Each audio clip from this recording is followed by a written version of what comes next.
जी आहे घटना आज 15 ऑगस्ट आहे. अखंड देशभर स्वतंत्र दिवस सगळे उत्साहात साजरा करतात आहे. आणि अशा दिवशी एक बेळगावहून खानापूर तालुक्यातील हेब्बाळ नावाचं गाव आहे. या गावातून मोहन केसरीकर आणि त्यांची मिसेस मनीषा केसरीकर, त्यांची 2 मुलं, म्हणजे ते 20 वर्षापूर्वी आपल्या सांगलीमध्ये आलेले आहेत. गवंडी काम करणारे, विटाचं बांधकाम करणं, प्लास्टर करणं, असं फार कष्टाचं काम करणारी हे कुटुंब आहे. आणि त्या सगळ्या परिसरामध्ये, कुपवाड परिसर, शांतीनगर परिसरामध्ये हे 20 वर्षापासून अनेक आता आमचे सगळे तिथले सहकारी भेटत आहेत. ते 500 घरांचं काम या नवरा बायकोनी केलं असेल. आणि त्यांच्या बाजूला दुर्दैवानं 7 महिन्यापूर्वी ते जिथं राहायला गेले, नवीन घर त्यांनी बांधलं, त्या घरामध्ये राहायला गेले. तिथं हा जिहादी प्रवृत्तीचा माणूस तिथं राहायला होता. आणि 7 महिने झालं सातत्याने ह्या लोकांना त्रास देतोय, तुम्ही इथं राहायचं नाही म्हणून. घरावरती दगडं टाकणं, घराच्या समोर खरकटं टाकणं, मांस खाऊन सगळं तिथं फेकून देणं, घरामध्ये रात्री बॅटऱ्या लावणं. हे बिचारे कधी त्याला एका शब्दानं बोलले नाहीत, काहीच कारण नाही.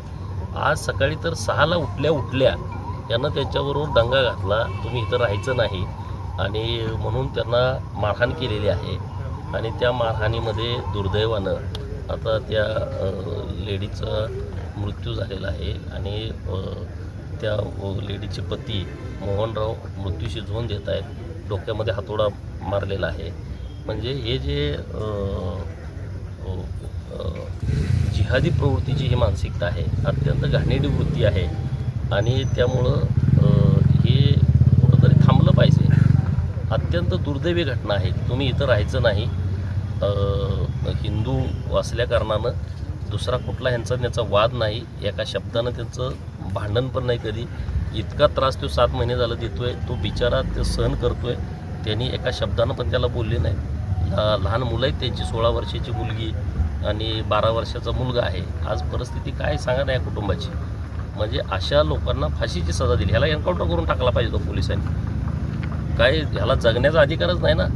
आज एका बाजूला आम्ही भारताचा स्वतंत्र दिवस मानतोय आणि दुसऱ्या बाजूला आमची 2 मुलं निरापराध, त्यांचा काही दोष नाही, जगायला आलेली लोकं. गावाकडं तिकडं सीमा भागातलं गाव आहे, सीमावादामध्ये तिथं त्यांचे म्हातारे आईवडील तिथं घरी आहेत. चुलता पण इथंच त्यांचा गवंडी काम करतो आहे. आणि अशा कुटुंबाचा बळी या असल्या जिहादी प्रवृत्तीमध्ये गेलेला आहे. मी आता इथून SP साहेबांना भेटायला जातो आहे. SP साहेबांनी तात्काळ ह्या सगळ्या विषयामध्ये एकतर फास्ट ट्रॅक कोर्टामध्ये चालवा, नसेल तर याचं एन्काउंटर करून टाका. असली ठेवताय कशासाठी कारण नसताना. गरीब लोकांना इथं 500 लोक दिवसभर थांबलेत. एक कर्नाटकमधला बिगारी काम करणारा माणूस, गवंडी काम करणारा माणूस, इतकी माणसं त्यात जोडलेत. लोक रडतेत, लोक सगळी आजूबाजूची त्यांचे सगळे परिसरात राहणारी लोक मला भेटली, ते अक्षरशः रडतायत. आणि म्हणून राज्याचे माननीय मुख्यमंत्री महोदयांना माझी विनंती आहे की ह्या सगळ्या केसमध्ये आपण जातीने लक्ष घालून ह्याला कडकमध्ये कारवाई, म्हणजे त्या मुलीची, त्यांच्या बहिणीची मागणीचा याला फासावर चढवा तात्काळ. तर यासाठी मी आता माननीय SP साहेबांना भेटायला जातो आहे. माननीय मुख्यमंत्री महोदयांच्याकडं पण या विषयामध्ये मंगळवारी आम्ही जाऊन भेटणार आहे.